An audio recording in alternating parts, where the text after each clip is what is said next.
Hello and welcome to the Total Soccer Show. My name is Daryl Grove. I'm joined by a man who wants to say a special hello to someone. Your name is Taylor Rockwell. Hello. Hello. And I would say hello to Jackson and Eric W. Jackson's our 2.5-year-old listener. When asked if he wanted to listen to music, he said yes, Daryl and Taylor. So we get a record contract now? Of course, yes, that's how it works. Because Jackson said so. I think so. Thank you, Jackson, and hello. With my terrible, terrible off-key voice, I'm excited to have my own recording contract. It should be bad. Should we talk World Cup instead? I suppose we should, yes. All right, so we have seen Colombia versus Japan, the first game of Czech's calendar. It is Tuesday.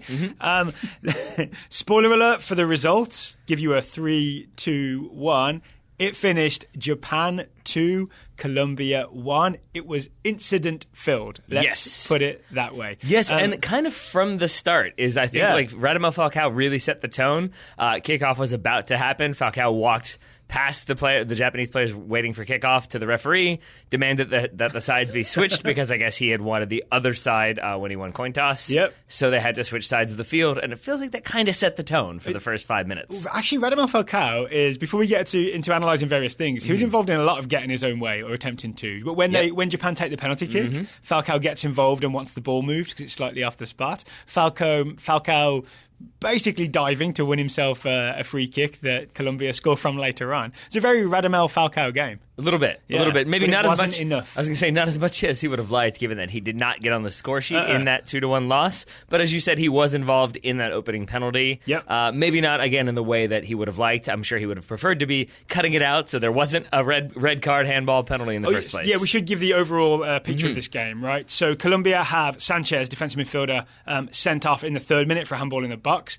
Japan take the lead from the penalty spot. Colombia equalise from a free kick, which I'm excited to talk about. Later on, Japan score the winner, Osako, with a header from a corner. Good win for Japan. Indeed. But let's go to that 3rd minute where there is a red card for a Sanchez handball in the box. It has to happen because of a strange Japan breakaway. Sure. So it starts with Shinji Kagawa basically flicking the ball on Japan, head clear. Kagawa flicks it on, and then it's a foot race, basically, between Osako, the Japanese forward, and Davinson Sanchez. Osako kind of wins it, but I want to talk first about why there's a foot race to begin with. Yeah, because when you're defending, the goal is to not put any of your defenders in 1v1 foot races with any strikers, right? Because even if you back your defender, that's a very dangerous situation, right? My first read was that the rest of the Colombian defense had stepped forward to catch Osako offside, and Davinson Sanchez had not gone with them, and it was maybe his fault for being 10 yards behind everybody else. Yep. Tactical Cam says no. Well, first then we went back and watched the regular replay, and it's Osako running from his own half, so that wouldn't have quite worked. Yes, but it also, because you can't be offside in your own half. But then we watched the tactical cam, as you said, and what actually happens is that Murillo, the other Colombia center back, steps to try to put pressure on Shinji Kagawa before he flicks that ball on, which is kind of silly, I would say, on Murillo's part, because overeager, and also because Sanchez is closer. Sanchez is 5 yards away. Not Davinson, Carlos Sanchez. Yes, excuse me. There are two Sanchez's going on here. So. It seems like Murillo tries to close 15 yards. I'm not sure why he tries to do like a double team pressure there. I think he just backed himself to win it, and he should not have backed himself to win that because he was very far away, and Shinji Kagawa is, very quick on the ball. And I really do think that Japan were just trying to get the ball clear. I'm sure Kagawa saw Osako running, but I think he is also, it's partially that, mostly just trying to get the ball out so they can reset. Yeah. And I think that if Murillo stays where he is, that ball goes right to him. He chests it down, Colombia possess. I think so too. But instead, he's not there. Osako is. Davinson Sanchez. This is where we did a lot of slow-mo replays. And we think what happens is essentially Sanchez has, because of the speed that you mentioned in the preview, he is able to get between Osako and the ball and Colombia's goal. So, the two things I say Sanchez has, he has the read and he has the speed. Yep. So he knows where this is going and he knows how to get there. And he does both those things correctly. And then he messes it up. He messes it up because I think he assumes that Osako won't try. I think he assumes that the only way Osako can get the ball is by going through him, Davinson Sanchez. Which is notoriously a difficult thing to do. Yes. So I think he thinks, I've got position. Worst case scenario, he comes through. It's going to be a foul. Osako... Well, he bounces off of me. Maybe a little bit faster than Sanchez thought. He gets around him, goes for the header, misses the header, but I think that's enough to put off Davinson Sanchez. So instead of Sanchez cleanly collecting, it spills off of his chest. Osako collects. Osako goes in on goal, gets the shot. The shot is saved, but it rebounds. Second shot, that's where the handball from Carlos Sanchez comes in. I believe it's Kagawa with the rebound. And yeah, it's Carlos Sanchez basically just jumps in front of the ball, spreads his arms, hits him in the arm. Even though it's not deliberate, right? He's just thrown his body in front of the ball. He gains an advantage by getting his arm up there and his arm blocking the ball. Yep. It's a definite penalty. It's a definite red card. Yep. You can see on the ref's face, he sort of didn't want to give a red card 3 minutes into the game, but he also knew this is what had to happen. Yeah, right? And the reason why it had to happen for those who maybe are a little bit confused, because you have the rule change where if it's denial of goal-scoring opportunity, it used to be straight red, penalty, that's the way it works. The rules are a little bit different now where basically if I'm dribbling through, if Daryl's dribbling through, I'll make you the talented one here. Daryl's dribbling through on goal, I slide in and I'm trying to make a play on the ball, but I clip him and I take him down. Now if it's in the box, it's going to be a yellow card to me because I'm trying to make a play on the ball. But if I'm driving across and just trying to block with my hand, then there's no legal way I could be doing that, so it's going to be a red card. Yeah, there's no double jeopardy type thing there, right? So Sanchez off. Well, there was a double jeopardy this time. There was. They suffered it, So there's no protection from double jeopardy. Is what exactly, I mean. So Sanchez off. Colombia are down to 10 men. Kagawa steps up, scores the penalty kick. It's 1-0 to Japan. And he scores it, as you said, after Radamel Falcao steps in to say, well, it's a little, it's 2 inches away. Tried some head games, right? Tried some head games. Then Peckerman. Yeah, I want to say this game is a tale of 2 types of substitution. It's a tale of 2 big decisions from Peckerman, one good, one not so good, right? I think the first one is a good decision. A man down, they used to be in their 4-2-3-1 formation. They had Quintero starting instead of the injured James Rodriguez, right? So one of the big story coming into the game was that number 10, James Rodriguez, who the whole Colombia team revolves around him, was not fit to start.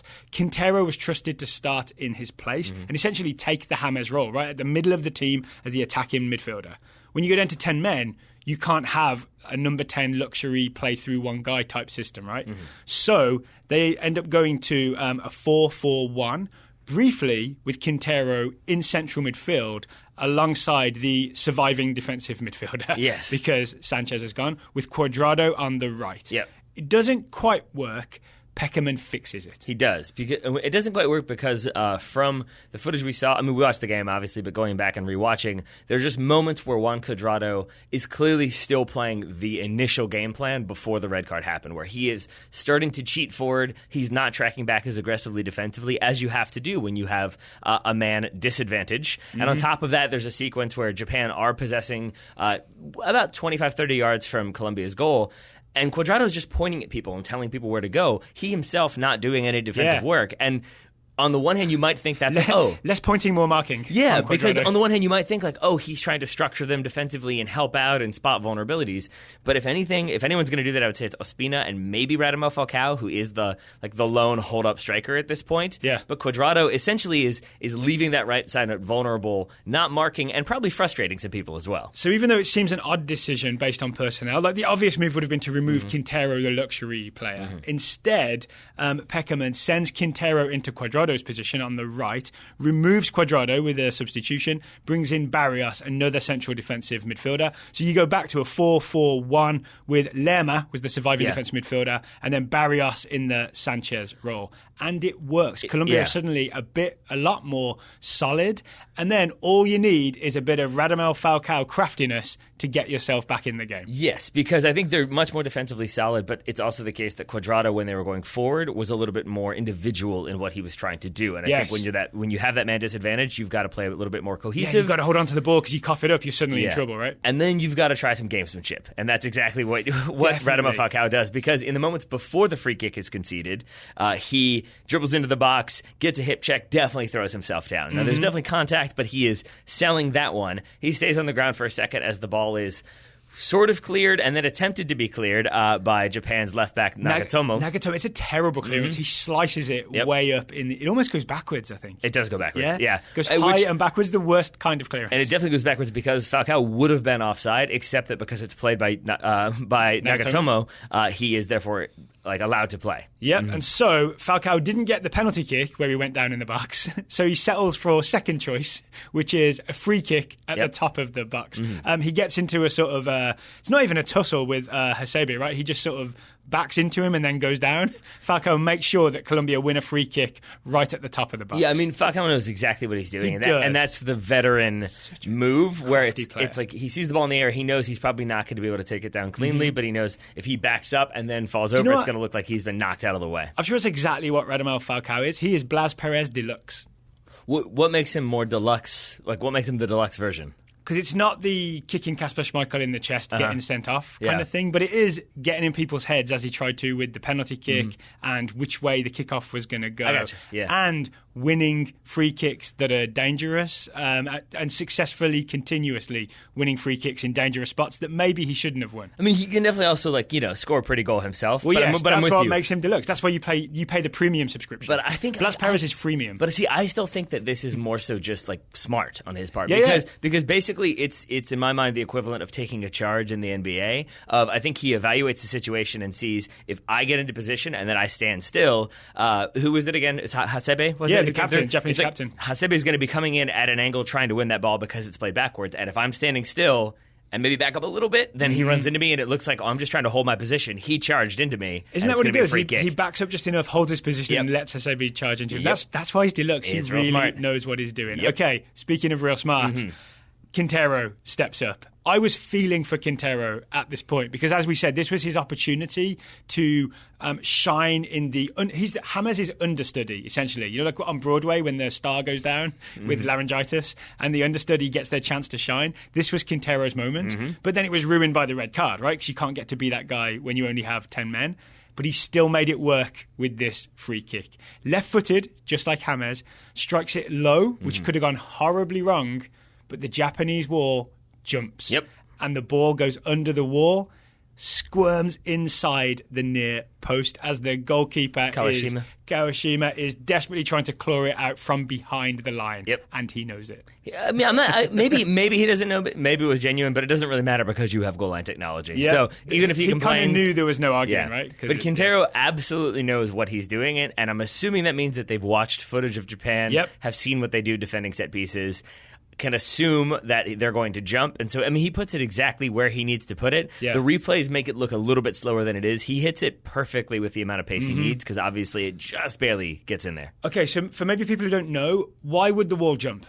Why do walls jump? Because it's not a rare occurrence. Yeah, I think it's your natural inclination to try to cover as much space as you can. And really, it's rare for people to put it underneath the wall with that amount of power. Usually, if you do that, it's either unintentional or you've spotted that vulnerability. Yep. But if you're jumping, it's because for a player like Ronaldo who's trying to get it up and over the wall and then back down before it goes too high, if you jump, you make it that much harder to do that. Yeah. But most goalkeepers that I've played with at least do not want you to jump. They want you to keep your footing. Yes. Because if for no other reason, then even if they hit it over, they still have that sort of the physics understanding of where the ball is going to be. If you're jumping, you can lose a little bit of that because you don't have as much of a physical bearing. You add a variable, right? Yeah. If the wall is removable, you add a variable. And that's why, in a weird way, I don't blame the goalkeeper for this, even though it looks bad because he's desperately behind the lines. I'm sorry, I keep forgetting his name. Kawashima. He is covering the other side of the goal because the wall is tasked with is responsible for covering the side of the goal that the ball goes in. So he just does his best to get over there, which is probably why he ends up making a save behind the line. So no blame on him. No, maybe some blame on Jose Pekerman. He got that first decision right to reorganise in the 4-4-1 after the red card. Late in the game, I think he gets too adventurous with his substitutions. Yeah, he brings on Carlos Bacca, he takes off Quintero, brings on James Rodriguez.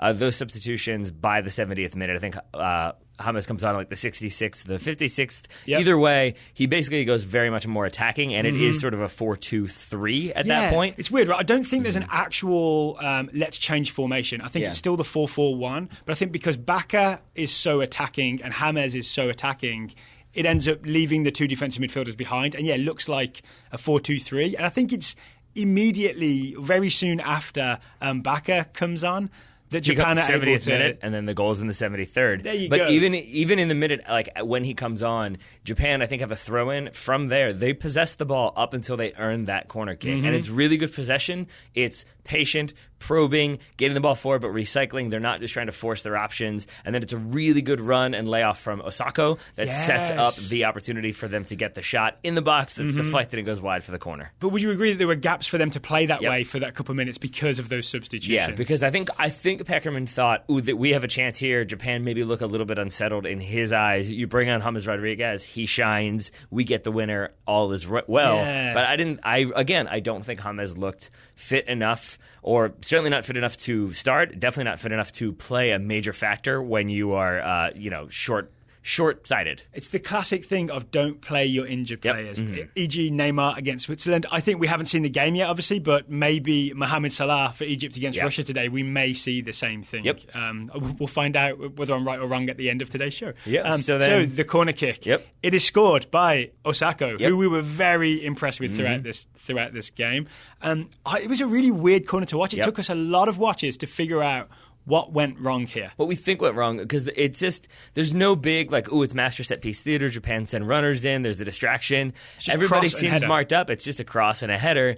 But the big part, and it's to your credit, you spotted it, is David Ospina. Yes, so the Colombian goalkeeper, David Ospina, starts off his line, which is odd. Which is a little odd. Then, as the ball comes in, takes a step towards the ball as if he's going to spring up and pluck it out of the air. I say towards the ball, but also towards Japan's goal. He steps away from his own goal and towards the ball. Then he sort of panics, not panics, but then he changes his mind and starts going backwards. I think at the very least he puts off his own defenders, which is why, Colombia are man-marked, and then they also have two spare men. There are 5 Colombian defenders inside the 6-yard box. So 3 man-marked and 2 spare who are ready to attack the ball. And I think they all slightly hesitate. And I think it's because of Ospina's step and then backwards move. Osako does not hesitate. Osako jumps in the air, heads it past Ospina, who, by the way, is because he's scrambling backwards, he's not in any sort of foot positioning or stance ready to save the ball at all. No, he's not. And I think, to your point, if that ball is coming inside the 6-yard box or right to the top of the 6-yard box, if you're a defender, you will expect your goalkeeper to at least make a play on it, to try to punch it clear, to do something. And so I think you can see the lack of aggressive reaction to the corner coming in from Colombian players is, I think, we're going to hold our position. We're going to make sure nobody comes running through. Ospina collects, and we're fine. In this case, Ospina doesn't collect. Osako collects with the forehead, puts it in, 2-1 Japan, and a pretty big upset even with that red card. And let's say, Japan, as we said, had that sort of mutiny a few weeks ago where they got rid of Halihadzic, the coach, and the new coach, I've forgotten his name, I'm sorry. Akira Nishino. Very nice pronunciation. Thank you. And rememberization. Thank you. He seems to have figured things out, especially with the star players, right? It's Kagawa started and Honda later replaced him. If it was up to the old coach, neither of them would have been there. That's probably true. Grain of salt here, playing against 10-man Colombia for 87 minutes. We'll see what happens when they're playing against 11 players, but still the best result they could have hoped for to start this tournament. Moving on, we have just watched the second game in Group H, the final game in the first round of matches, right? Yes, we now have a complete set. If you don't want to hear the score of Senegal-Poland, look away now. Spoiler alert coming. Take your headphones off now. 3, 2, 1. It finished. Senegal 2, Poland 1. Weirdly, not an upset. Yeah, I would agree with that. It seems like the billing was a massive upset, a shock result. I think we were kind of up in the air about which 2 teams would come out of this group. I didn't have Japan, I'll be honest. But I thought it was kind of evenly matched between Colombia, Senegal, and Poland. Group H, we thought was the most evenly matched group overall, right? Partly because Poland had gamed the system to be the seed. Yep. Yeah, absolutely. But I do think we got some things right and some things wrong in this one, specifically in regards to how open I thought Senegal would be defensively. Yes. They were not. So, let's start with that then. Before we get into the goals, let's talk about when we look at Senegal's lineup on paper in terms of who the personnel are, and a lot of the games we saw in qualifying and friendlies, it very much ended up being a 4-2-4, right? With 4 attacking players, 2 defensive midfielders who were asked to cover a lot of ground, and a back 4 behind them. But it seems they had a plan for the World Cup. Aliou Cissé had a plan for Senegal for the World Cup, and it's the same personnel, right? They started essentially 4 attackers, 2 wingers, 2 forwards. And yet those 2 wingers especially would come back and fill in lots of defensive holes. Yeah, we just had two of the two wrong. It wasn't a 4-2-4. It was more of a 6-2-2 at times. Yeah, right. And I think it was a very smart tactic because it basically you get the numbers wide to like de-incentivize Poland from going wide. One of those was correct. And then you basically have the numbers through the middle where Poland are going to be looking to play through Milik and Lewandowski, whom they started. They were both crowded out, right? Yeah, exactly. Koulibaly and Sané, the centre-backs, but also all kinds of other people in there as well. Yeah, and so I think it really limited what Poland were able to do. I think they wanted to play through the middle. Only in the final 15 minutes or so did Poland start sending the ball wide, trying to stretch some of that defensive solidarity from Senegal, then play the ball into the box. That's where they started to get opportunities. Obviously, their goal comes from a long ball, but I think I think it was a free kick. Free kick. For what turned out to be Poland's consolation goal. I mean, one thing I want to note, if people want to get an idea of what happened here, Ismaila Sarr, the guy that we really hyped up, plays right wing, number 18. You will have seen him. I was worried he would be just bombing forward and there'd be a gap in behind him and the right back would be in trouble. Ismaila Sarr was essentially an auxiliary right back who would settle in alongside Wagu, who started at right back. That's two teenagers doing a really disciplined defensive job. Their combined age, I believe, is less than one Rafa Marquez. Yeah, you're not wrong. and I was shocked by that because I didn't think Wagu would start, but he didn't look like a 19-year-old You thought Gassama, right? I did. And I was concerned about his fitness, and maybe that's part of the reason why we saw Wagu start. Yeah. Because I think he and Sarr had a really good combination on that right flank and did a really good job of making sure each of them was in the right position defensively, and then obviously Sarr still able to get involved in the attack, albeit occasionally diving, but still.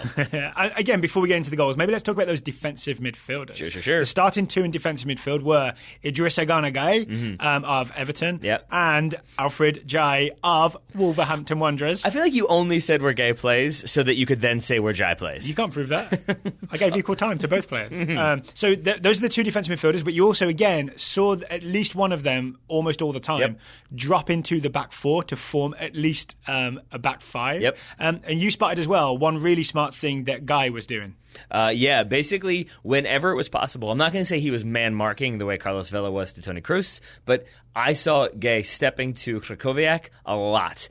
He put him under Poland's pressure. number 10, who really is the guy who sprays the ball around for them. But you saw him hassling him, marking him. Even there was like one moment when Senegal turned the ball over, like near, like it would have been if they were taking a corner, like right there in Poland's defensive third, and Gueye immediately steps to Krychowiak. Like he wants to be on him at all times. And it almost makes me wonder, jumping to that second goal for a moment, if Krychowiak is so used to having pressure immediately that maybe that's why he makes I'm going to say a foolhardy decision. Well, let's keep it chronological here on the Total Soccer Show. And we'll talk about the first Senegal goal, which comes in the first half. So we talked about how a lot of the players are sitting back.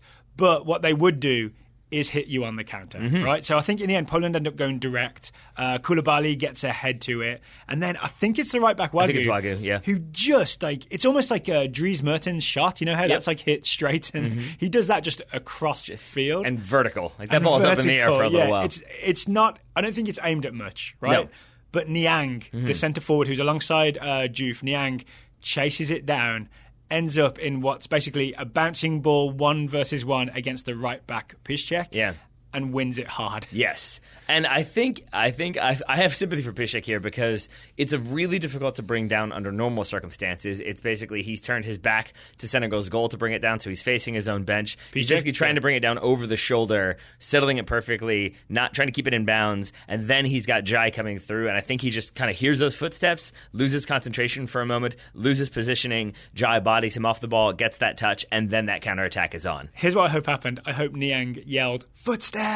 And that just scared Piszczek a little bit. He's a pretty big dude. I feel like he probably can hear them without yelling. He literally heard footsteps. Yes. Yeah. So Piszczek's on the ground. He does, to his credit, scramble and get up and try and join in pretty fast. But Niang is away.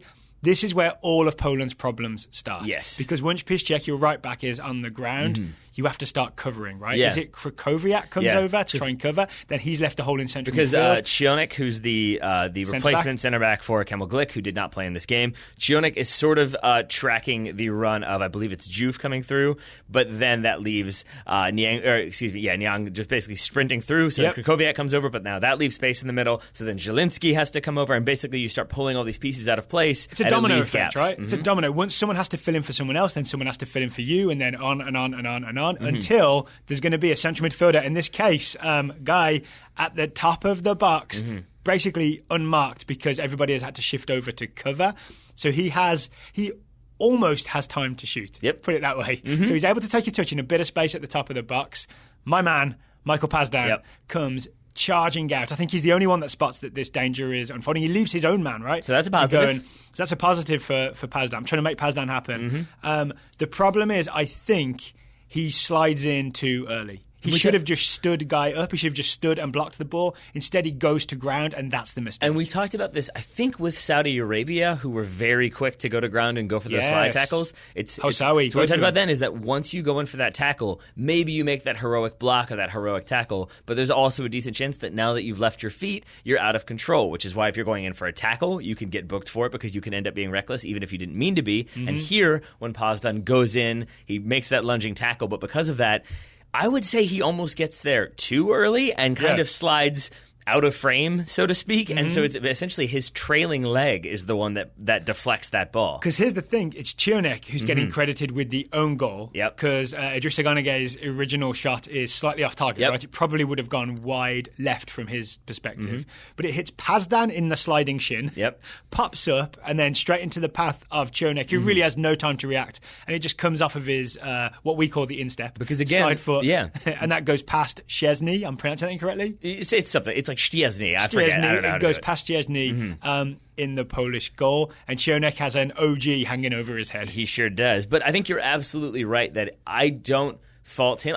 It's like everybody shares a little bit of blame here, but again, it's the domino effect that Cionek is basically trying to slide over because Pazdan has stepped. So then Cionek is running, and that's why he basically can't get into the right position. So he's kind of jogging over to cover. That ball deflects. It comes in and hits him, and it almost looks like he has no idea what's happening. Although if you freeze frame it, it does look like he's just scored an amazing poacher's goal. It looks like a great finish, right? But I would say if you just want to give an overview of this, it's that this all starts with Piszczek losing out to Niang on the break, and then a cascade effect from there. Cascade is just a fancier way of saying domino in many ways. Whatever. All right, but it's 1-0 Senegal at half-time. This game is... it's not over, but it just feels very much like this is going to be a Senegalese victory when the second goal happens. Absolutely. This goal is fascinating, right? Yes. Worth saying from the top, everything that happened is perfectly legal in terms of there was no mistake in the refereeing of the game. No technical mistake. I think some people might question the referee's decision, but from a technical standpoint, he is technically correct, which we all know is the best type of correct. And if you haven't seen the game, I just want to give this sort of overview, which is that Niang is off with an injury. Right. He's been injured, but if you have physios come on and treat you, then you have to leave the field and you have to wait for the referee's permission to come back on. So Niang is at the halfway line, more or less, waiting for permission to come back on. He asks the ref.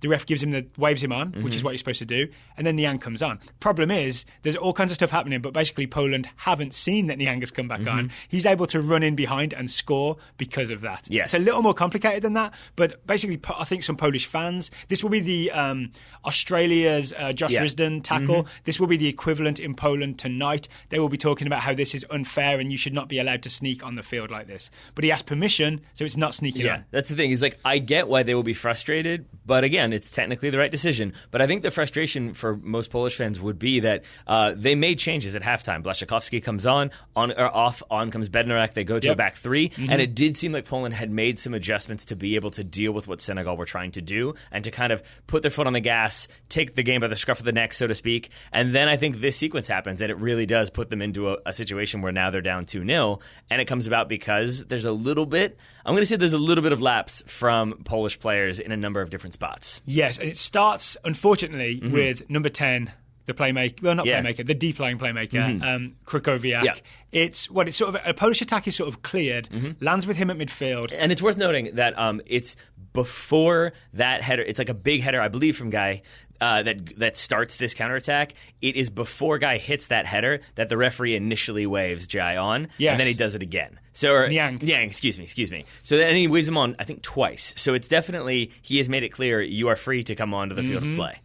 Okay, but Krychowiak doesn't know that. So Krychowiak thinks that from midfield he can hit basically a half volley all the way back to either his defence, his centre-back Bednarek, or all the way back to Szczesny. So he's essentially just... That's good. He's trying to restart play, basically, right? He's saying, this is all getting a bit wild. It's a little bit crazy. We're not quite in control of this move that's happening now. I'm going to volley it all the way back to my defender or centre-back. We're going to reset, recycle, start the attack again. But when he hits it back, Niang is able to sprint in and get on the end of it. And here's what we've gone over this a lot. I don't think I've promoted this theory to you, but here's what I'm going to go with. Ooh, I'm going to take my glasses off. So it's Bednarak who comes in, as I said at halftime. He is now the central center back in a back three. Yes. And that ball from Krychowiak goes over his head towards Szczesny, the goalkeeper. And I think Bednarak, he watches that ball come, and we've seen him. He checks behind him to see if any Senegalese players are coming. That's the saddest part to me. Is he looks behind him, but he doesn't look to the side until too late. And he does slow up as if to like kind of square himself up to not let anybody by. And I think it's because he has seen Szczesny coming off of his line aggressively, and I think he thinks, he's going to come claim it. He's Matt Neuering it. He just wants to come get it. Yeah, I'll just make sure nobody's coming, and he has not noticed that in comes Niang until it's too late, and then he tries to catch up, but he can't. Then he doesn't really want to concede the foul. Szczesny himself kind of pulls up because he hasn't gotten there in time either. Do you think he realizes at the very last second, I'm not getting there? And then so he has to pull out to not clear out Niang. You can see when he jumps that I think the jump is the last gasp of desperation of maybe I can put him off, maybe I can make him take a bad touch, but you can see him. Yeah, but you can see him pull his leg in at the last second because he knows if he takes him out, that's going to be a red. Do you think Szczesny is the first Polish player to see Niang coming? Yes. That's the part that we haven't talked about. Do you think that's why he's off his line so fast? Yes, but I think he doesn't communicate that to Bednarik because what can you say? They're like, man on, and he looks behind him and is like, no, there's no man on. What are you talking about? Like that's sneak attack. That's where I think the breakdown occurs. Is that FIFA approved sneak attack? It's just like oh man, you're being paranoid. There's no defense. Like there's nobody. Oh boy, and I'm in trouble now. This is no good. You're flying through the air now, is what I think Bednarak would say in that moment. Credit to Niang, though, because what he ends up doing is using the... I guess he has long legs because he manages to extend a leg, get the bottom of his cleat and poke it basically between Bednarak and Szczesny. He takes a little knock from one of them on the way that could have put him off balance. He quickly recenters himself. Maybe he does yoga. He's got some core strength. And then he's able to, from there, just accelerate towards goal unchallenged, or as long as he doesn't slow down, no one's catching him. He's able to run it in, make it 2-0 to Senegal. Yes, and so to go back to like the technically correct point one more time is that I think there is going to be some criticism of the referee should have waited until there wasn't such like a transition counterattacking opportunity. He should have waited theoretically until it was like a throw in, or maybe there was just like a slow lull in possession. But I don't think the referee could have foreseen Krychowiak deciding to volley it back from midfield all the way to his goalkeeper, like Graham Souness in that YouTube video that I watch sometimes. Agree 100%. First of all, it's a good clip. I watched that 100%. There was 100% I watched that, but also 100% that he... I just want to make that clear. The reason why I was saying before that like he waves Niang back on before that header happens is that I think the narrative could potentially become like, he should have spotted that when that ball is going back. There's no way he should have waved him on, but it happens before Krychowiak decides to play that long ball back. Yeah, okay. So I'm going to post that Souness video to Twitter. So if you don't follow us on Twitter, today's the day to do it. We are at Total Soccer Show on Twitter.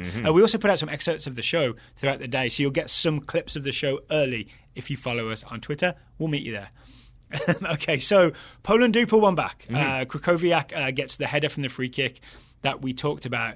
But then, even then, they never really craft a really, really, really good chance to equalise it. I think Senegal just go back to the... in quotation marks, 4 at the back and 4 in midfield. But the midfield is encouraged by each other to keep dropping deeper and deeper, almost on top of one another, to form a back 5 or 6 at times. And it was unbreakable. It was. And I want to say one more thing, which I'm guessing that will make you want to talk about it as well, is that you're probably going to hear some negative coverage of Robert Lewandowski because he was the kind of marquee player for Poland coming into this. In a very Fox Sports kind of way. He's the star man and it's up to him to deliver, etc. Yeah. And I think he worked Imagine dramatic music behind that. He worked his socks off. I saw him like moving wide. I saw him making tackles. I saw him trying to hold up play. I saw him being involved in good passing sequences. He got a few shots, but I think he's not going to get the headlines, nor should he, because it's a good Senegal win. But I think any criticism of him might be slightly unfair. Same goes, in my opinion, for Sadio Mane, who I think, again, if they were billing this, it was Mane versus Lewandowski. Yeah. You know, and I think that, again, we don't have the time to rewatch this entire game, but we've watched paid enough. Attention, though. We paid attention. But we've also watched enough live and in the few sequences we did go back and watch to see how much work he's doing off the ball and how much he is distracting defenses. And I think that can be an important role for a marquee player. He's a smart runner, right? He'll drag people away. But the other thing to me is, I wanted to bring this up. If you think about the problems that Brazil had, keep giving the ball to Neymar and nothing coming off. Think about the problems Egypt have had. We haven't seen the Russia-Egypt game yet. And the problems Egypt did have, like thinking so much about Mohamed Salah, Colombia bringing James on. There is a danger if you focus too much on your, quote, star man, unquote. Like, if you just keep giving him the ball, it's ultimately a negative. And what I really liked about the Sadio Mane performance and role is it wasn't Senegal, every time we get the ball, we give it to Sadio Mane and we hope he does something, right? He was part of the collective in a way that I really, really like. So we're recording this just after the game is finished. Again, it's 2-1 to Senegal. Congratulations to Senegal. Commiserations to Poland. We will see.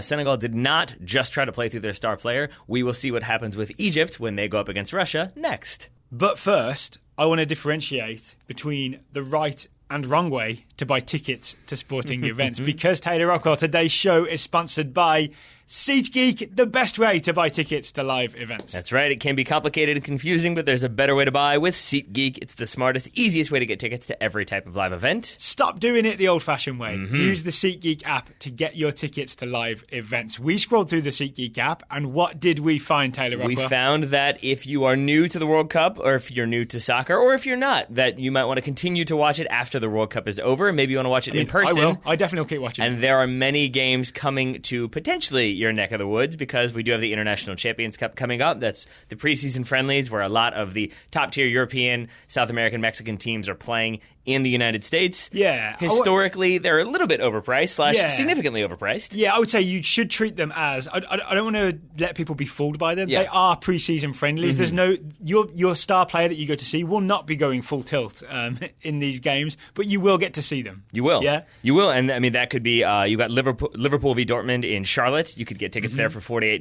Pulisic could be playing for either of those teams. Yep. Yeah, good point. Roma Spurs, those are $45. Spurs Milan, $31.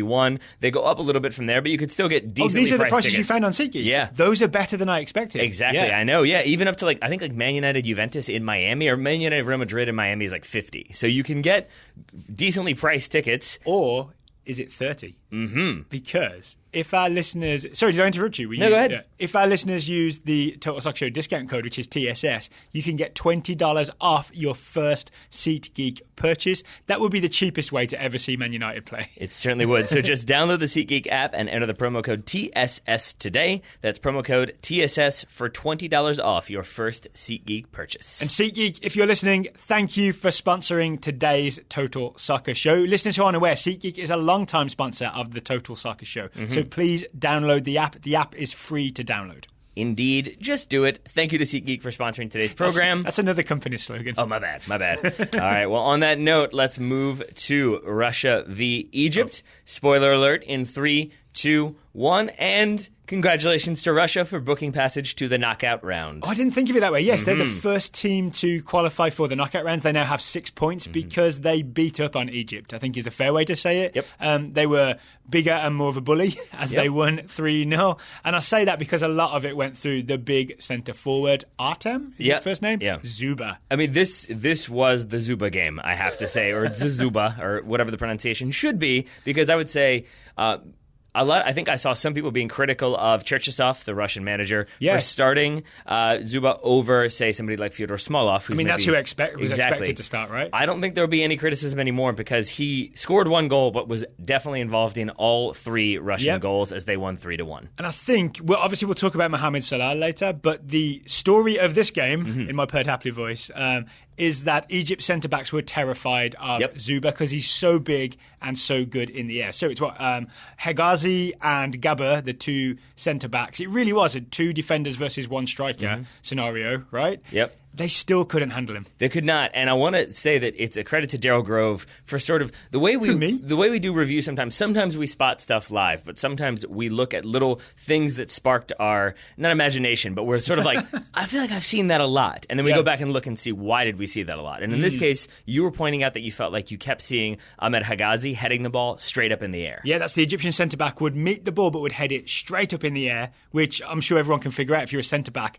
It's not where you want it to go. You want to head it away, not up. So we went up is bad. Exactly. So then we started rewatching some footage, and basically it's because the two center backs are terrified of Zuba. So you have Gaber standing behind him, and then you have Hagazi trying to beat him to the ball. But what that means is that in the best case scenario, he's beating Zuba to the ball, getting there first, but he's not getting there because he's jumping. Even if he's jumping as high as he can, that ball is still not like coming down yet. Yes. So he's heading it with just like the top of his forehead. It's going straight up. So often if you're the first one at a meeting, you're early. Yeah. That's what Hagazi was doing. Thank you for saying the phrase that I couldn't think of. He was early to every meeting, and therefore his angle was wrong, and therefore he headed the ball straight up in the air. To me, this was a problem for Egypt all game long. It's even it's in the build-up to at least one of the goals. Yeah. And I think this is also, to get wider tactical for a second, part of the thing that Russia did really well is they would go long to Zuba, then the ball would pop somewhere, even if Hagazi met it. But then even if an Egyptian player got to the ball first, say it was El Neni collects the loose ball,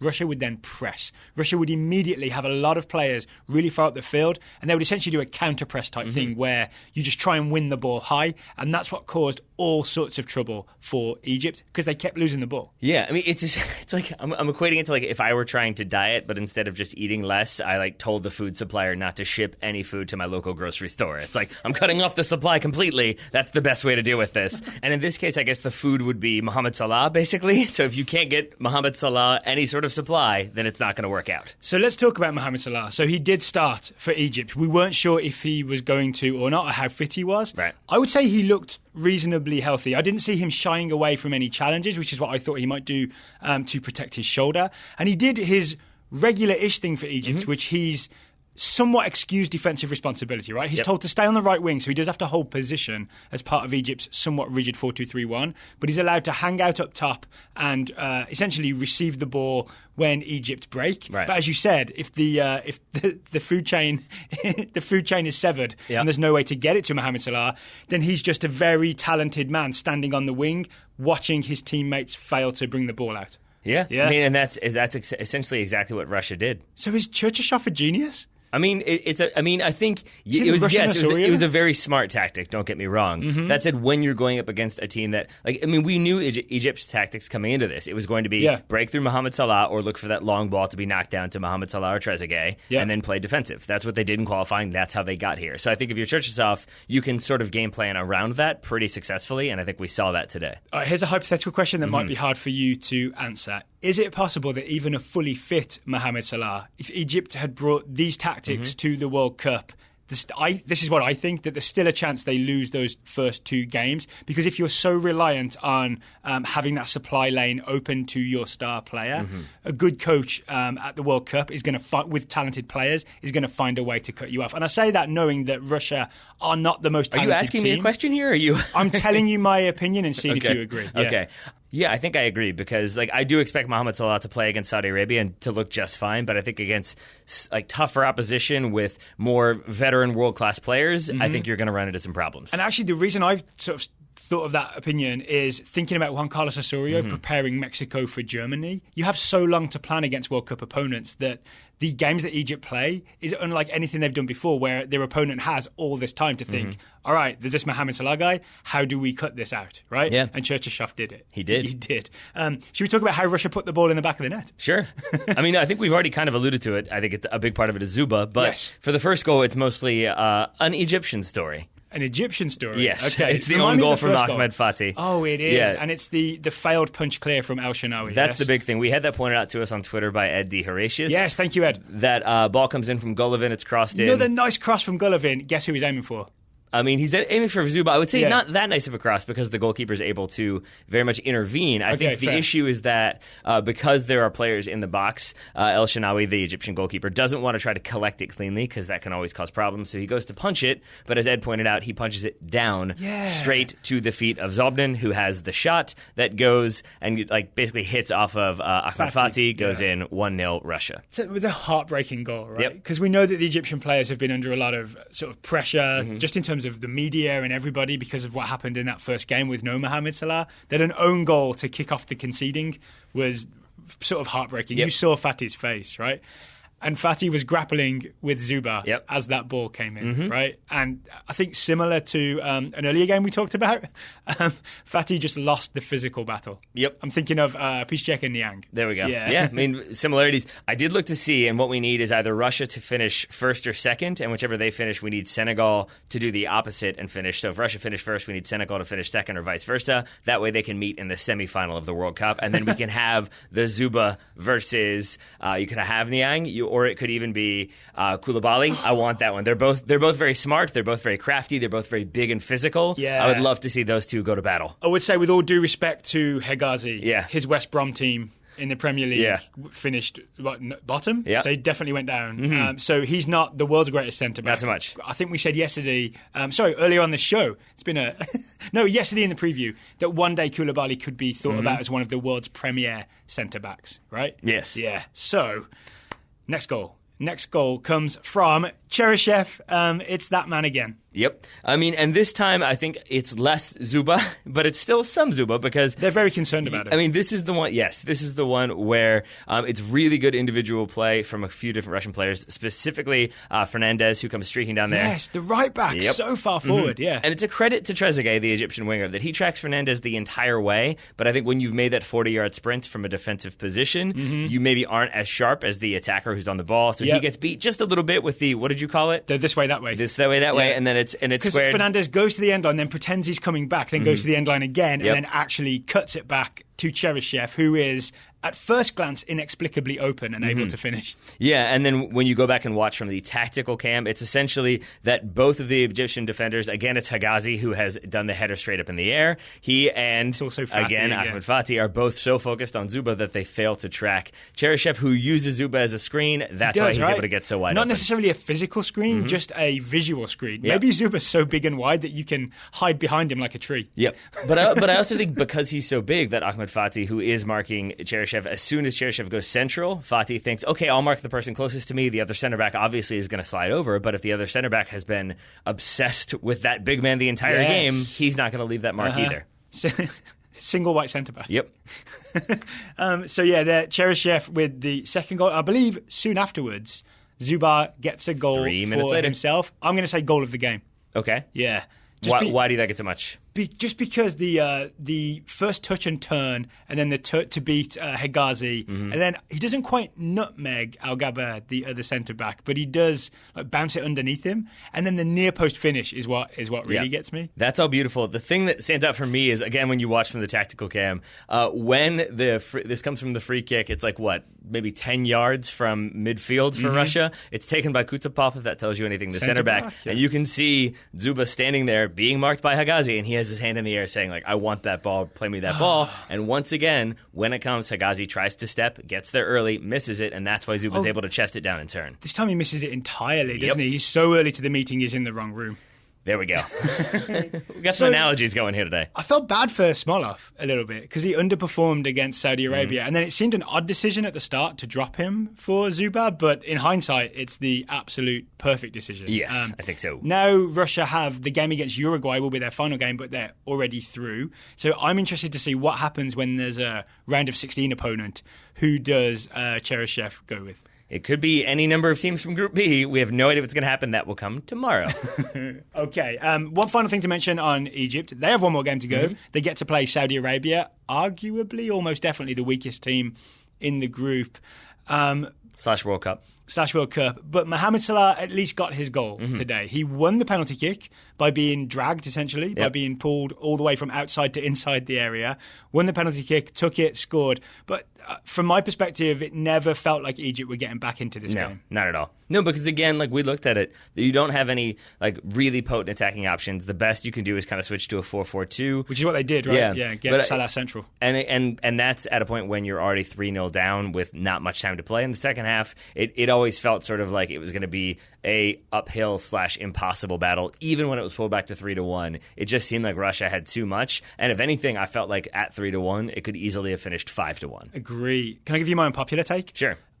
If Egypt could do this again after the Mohamed Salah injury in the Champions League final, I think it would be wiser to not bring Mohamed Salah. Why is that? Because I think from a narrative and media and attention perspective, it's all been on a star player who wasn't ready to go in the first game and definitely wasn't at full fitness for this game, right?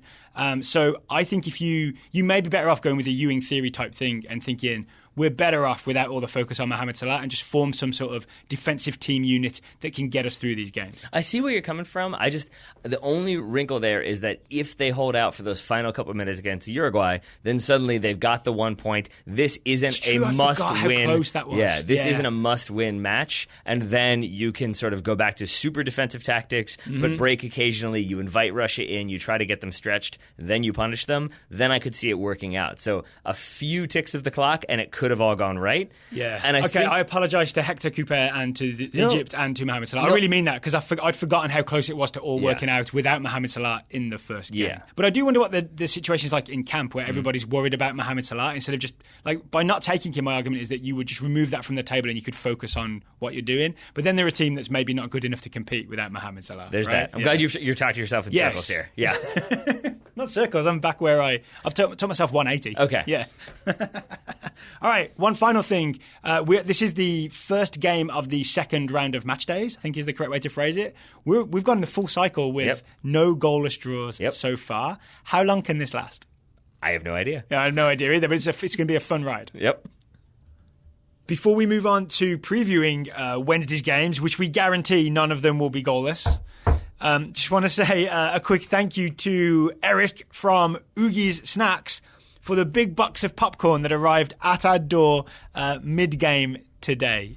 So Eric just very kindly sent us some popcorn because he thought we might feel like a snack during the World Cup. That was very kind of Eric. We very, very much appreciate it. Although at first, Daryl answered the door and I think was like mildly terrified. You were like, we didn't order anything. Very. Well, I saw popcorn. I said we didn't order popcorn, but that's what a pleasant surprise looks like. So thank you, Eric. Eric included a very nice note where he said, "I'm not looking for a plug or a mention." So we will not be plugging the delicious Oogie Snaps popcorn, especially not the Wisconsin cheddar flavor. OOGIESNACKS.com. We won't be plugging that. Nope, not at all. Thank you, Eric. Okay, Taylor, Wednesday's games. What's on tap and when is it and how can you watch it? Up first at 8 a.m. on Fox Sports 1, we've got Portugal v. Morocco. Okay, Portugal v. Morocco. So we've got to the stage of the tournament where we have to start reminding people what these teams have done so far. Portugal have a point. They tied 3-3 with Spain. Morocco have a defeat. They lost that late 1-0 loss with an own goal to Iran. Okay, Portugal came out against Spain looking a lot more exciting than I expected. Apparently this is a thing they had tried in the previous friendly and Fernando Santos liked it. It was, instead of going with Silva and Ronaldo and just crossing the ball into them all the time, there was still some of that. I don't know how to pronounce his name correctly, but Guedes, Gonçalo Guedes of PSG / Valencia on loan, was allowed to run underneath Cristiano Ronaldo, which gave Portugal a lot more sort of rapid, skillful attacking options through the middle, so that when they played on the counter against Spain, they were very, very threatening, especially with a fired-up Cristiano Ronaldo.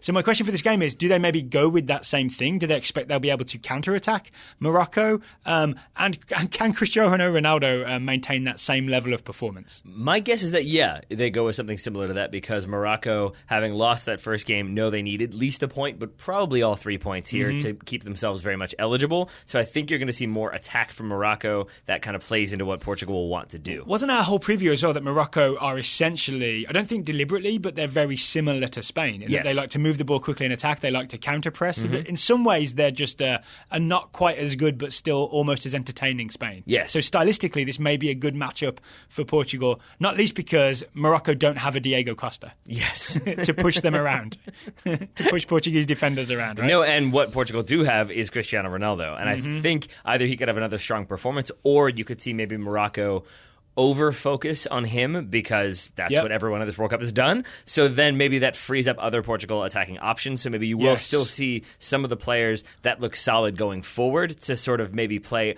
not necessarily underneath, like literally in terms of where they'll be on the field, but underneath in terms of Ronaldo will get the attention, so they'll be opened up. Yeah, underneath on the bill, exactly. The play bill. So one of the matchups to watch will probably be Benatia, the sort of all-star captain, Morocco centre back, and his equally talented Wolverhampton Wanderers player, Roman Saiz, alongside him. Same level, exact same level. Those guys up against Cristiano Ronaldo. Benatia versus Ronaldo especially, I think, is really interesting. Here's the most interesting thing with Morocco, Joe. So lots of focus on, say, for Egypt, is Mohamed Salah fit or not? We've been hearing from Morocco fans. Amin Thais emailed us and Muad Belfakir emailed us to essentially focus on Morocco's fullbacks. Their injuries to their fullbacks are really the biggest problem Morocco have had at this tournament. So most importantly against Iran was the absence of Nabil Dirar, who is their usual right back and one of their most important players. It doesn't look like he's going to be fit for this game either, right? The guy that started instead, Amrabat, had the... Nordin Amrabat, yeah, thank you. Had the very obvious concussion. It's very unlikely he'll be good to go. Usual left-back, Hamza Mendil, is coming back from some sort of injury suffered in March. So the question is, who is going to start at fullback for Morocco? Yes, and where as well, because as we've said before, Achraf Hakimi, a natural right back from Madrid, playing left back for Morocco. Real Madrid fullback. So maybe you see him shift back to right back, and you have Mendel, as you said, maybe come in at left back. Maybe Nabil Dirar is fit. Maybe it's some other combination entirely. Maybe they go back three. You never know. Here's what I think in order of preference for Morocco fans would be a return to fitness for Nabil Dirar, and he's right back, and Hamza Mendel starts at left back. And maybe the coach just trusts him and he plays left back. Maybe second most popular option from what I've seen from Morocco fans is that Hakimi gets shifted to right back and Hamza Mendel comes in at left back. And after that, things start to get less popular. And that's it. That's a young pairing because Hakimi is either still a teenager or very, like around 2021. And then same thing for Mendel. Mendel, I think, is 20 years old. So it'd be a very young fullback pair starting against a very experienced Portugal. And going forward, as before, the man to watch in Morocco's attack is Hakim Ziyech. Hakim Ziyech will wear, I'm very confident, number 7, still capable of a sneak attack on a set piece or a bit of creativity coming in from the right. And I would say overall what I'm excited and interested to see is how Morocco approached this game against Iran. We saw them do this sort of pressing, possessing for those first 30 minutes and then sort of fell off. I want to know what they do against Portugal, again, given that they need to get some sort of result. Do they go at them right out of the gates and put them under pressure? Do they sit back and invite Portugal to come forward and kind of change their game plan? It will be very interesting to watch that first half matchup. Final thing on this, part of Muad's email to us, he mentioned that Morocco normally, play through the middle and possess. He'd heard us mention that they went more direct against Iran. He said that he felt that Iran deliberately crowded the middle, so Morocco couldn't do that. Portugal are very capable of doing the same thing, of having, say, William Carvalho sit in there with midfielders ahead of him. If Morocco run into trouble in that way, I think you might find them short of ideas against this Portugal team. All will be revealed tomorrow morning. Yeah, we shall see. That's 8 a.m. Fox Sports 1. At 11 a.m. on Big Fox. We've got Uruguay v. Saudi Arabia. Okay, I'm worried about this. I think someone had suggested we call it Homer Simpson Fox. Homer Simpson Fox, because that's where the Simpsons are. Yes, I apologize to whomever suggested that on Twitter. I'm concerned for Saudi Arabia in this game. So you saw Russia put 5 past them.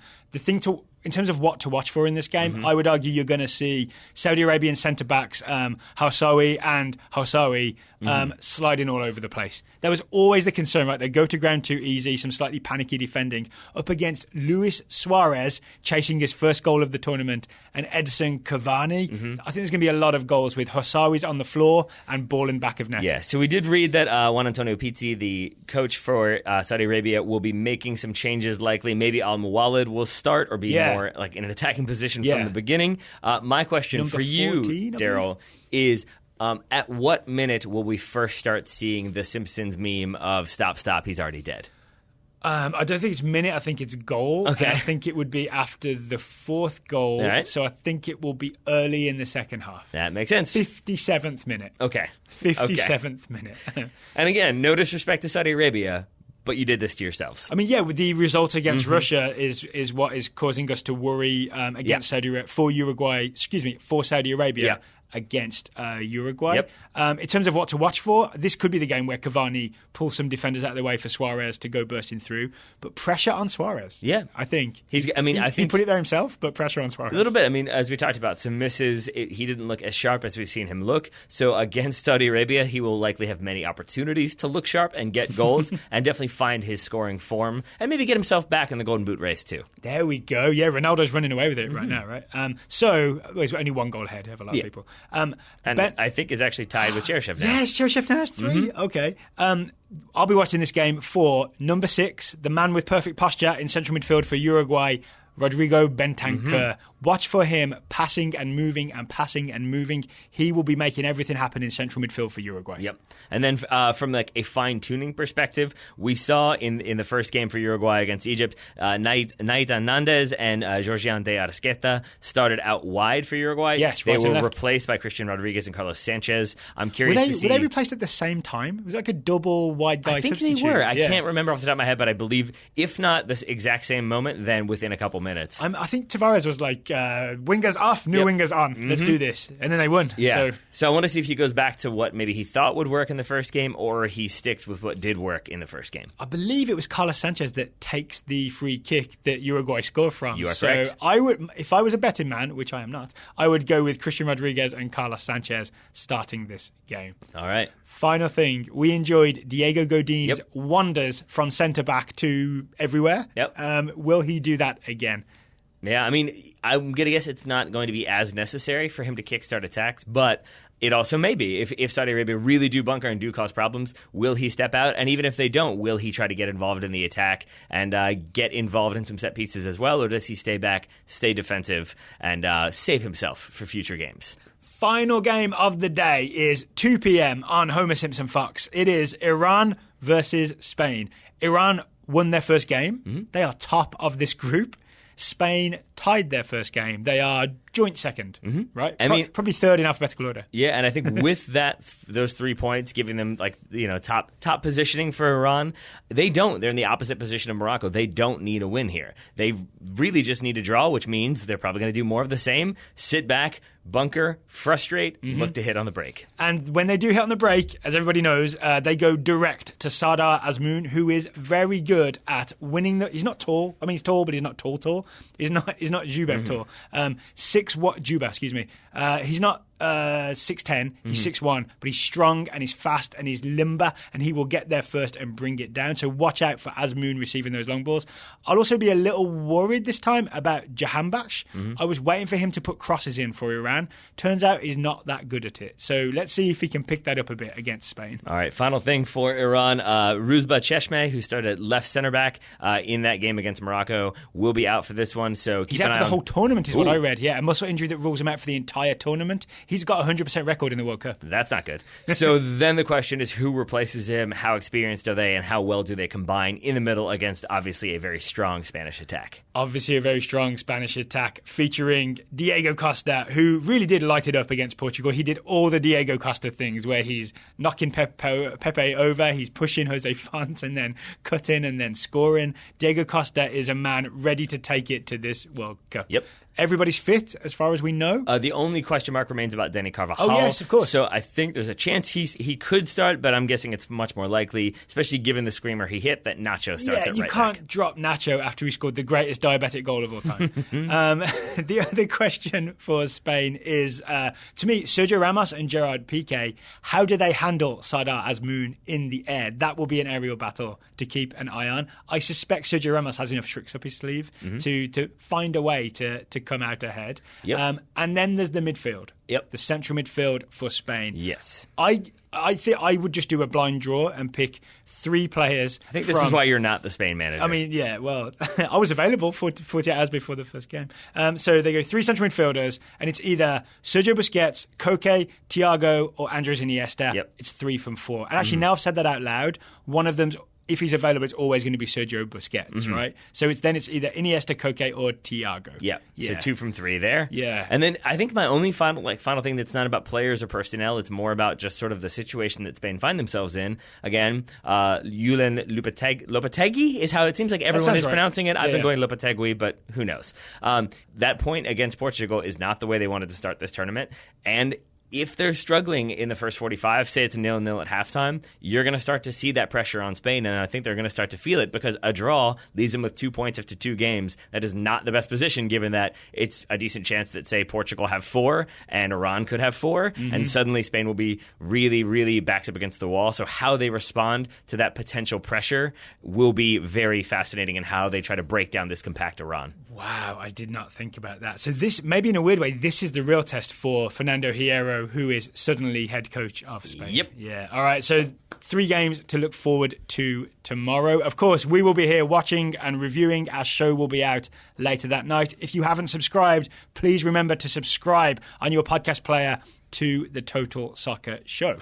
And if you'd like to support us, we have a way for listeners to support the Total Soccer Show. And that's if you go to totalsoccershow.com/join, sign up, you make a monthly contribution to TSS, and we open the door for you to join the Total Soccer Show Scouting Network. And I do want to say, I know this is going to sound like a little bit pretentious. I apologize in advance. Ooh, but I'm looking forward to this. For people who might be curious, we don't have a Patreon because we started the Scouting Network and the sort of listener funding before Patreon existed, I believe, or at least before it existed in its current format. It was nascent, but we weren't a fan of it. We preferred to have a content segment like this. The idea is that when you sign up, you become part of the show and you send scouting reports on young players after we've assigned them, and then we read the reports on the show. There we go. So we've got a few to get to today, starting with Patrick Keeler scouting Anthony Robinson, 20-year-old American left-back for Everton. After completing his second national team camp and performing well in the USA's friendlies against Bolivia and France, Robinson returns to Everton with no news about a new loan for next season.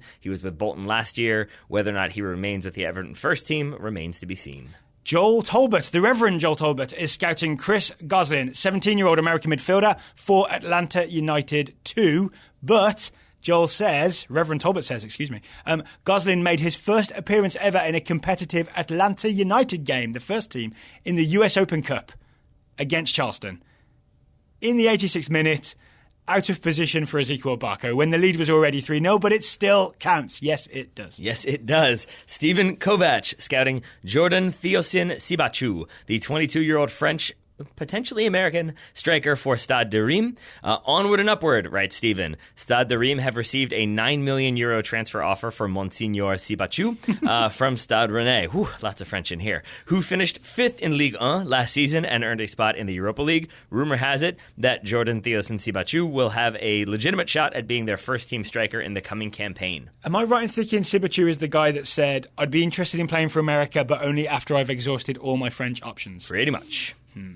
Brooks Gatzemeyer is scouting Nuhu Tolo, the 20-year-old Cameroonian defender for the Seattle Sounders. Wishful thinking. Brooks says Nuhu has established himself as first choice for the Rave Green, but hasn't showed much improvement this year, with Brian Schmetzer criticising his end product in multiple press conferences. It's hard to pinpoint if Nuhu's struggles have been of his own doing or more related to the overall struggle that the Sounders are having this year. Things can be two things, I guess. Things can be two things. Ed Ritter scouting Ben Mines, the 18-year-old attacker for the New York Red Bulls, the New York Red Bulls 2. Oh, Mines is the kid that started the season strong with a surprise appearance in Major League Soccer and a goal. Yes, sir. Mines got back on the field for New York Red Bulls 2, playing an hour and hitting the post twice in a 3-0 loss to Pittsburgh Riverhounds. Not quite as strong as that start you alluded to. Wes Kaufman is scouting Ayo Akinyola. You may remember him from the U17 World Cup. He's an 18-year-old American forward for Toronto FC 2. Wes says Ayo Akinyola scored his second goal of the season in TFC 2's 2-1 loss to Penn FC. He opened the scoring after receiving a beautiful pass from teammate Mariano Mino with a nice run and finish down the right side to beat the keeper near post. Go on, Ayo Akinyola. Russell Varner is scouting Alex Mendez, 17-year-old American midfielder for the LA Galaxy Academy. Mendez was one of 2 members of the LA Galaxy Academy to see playing time in the LA Galaxy 2's 1-0 loss to Orange County. In future news, Matt Doyle recently released, MLS Soccer's Matt Doyle, recently released his 2026 USMNT roster because reasons, says Russell, and Mendez was included. Doyle said of Mendez that he's been the best central midfielder for the US U20s so far this cycle. Very excited about the upcoming U20 team. Just going to throw that out there. Matt Koss is scouting Lucas Toussaint, 21-year-old midfielder for Lyon.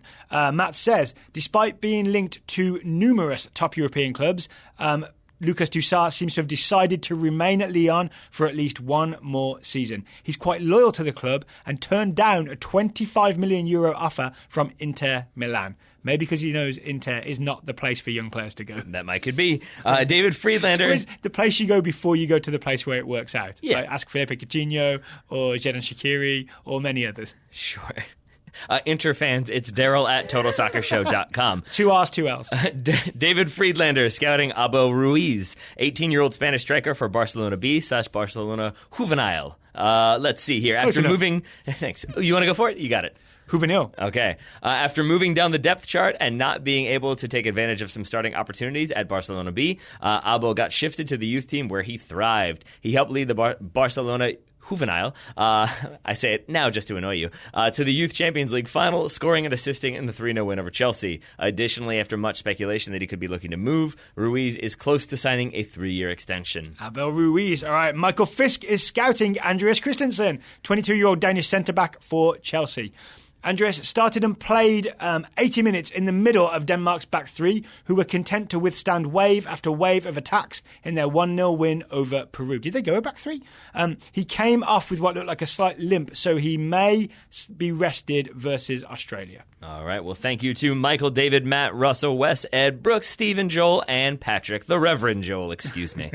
Should also add that if you do go to TotalSoccerShow.com/join and sign up, if you sign up at $10 a month or more, you are in the question club. Mm-hmm. So we guarantee that we'll answer one listener question from anyone subscribing at $10 a month or more every month on the Total Soccer Show.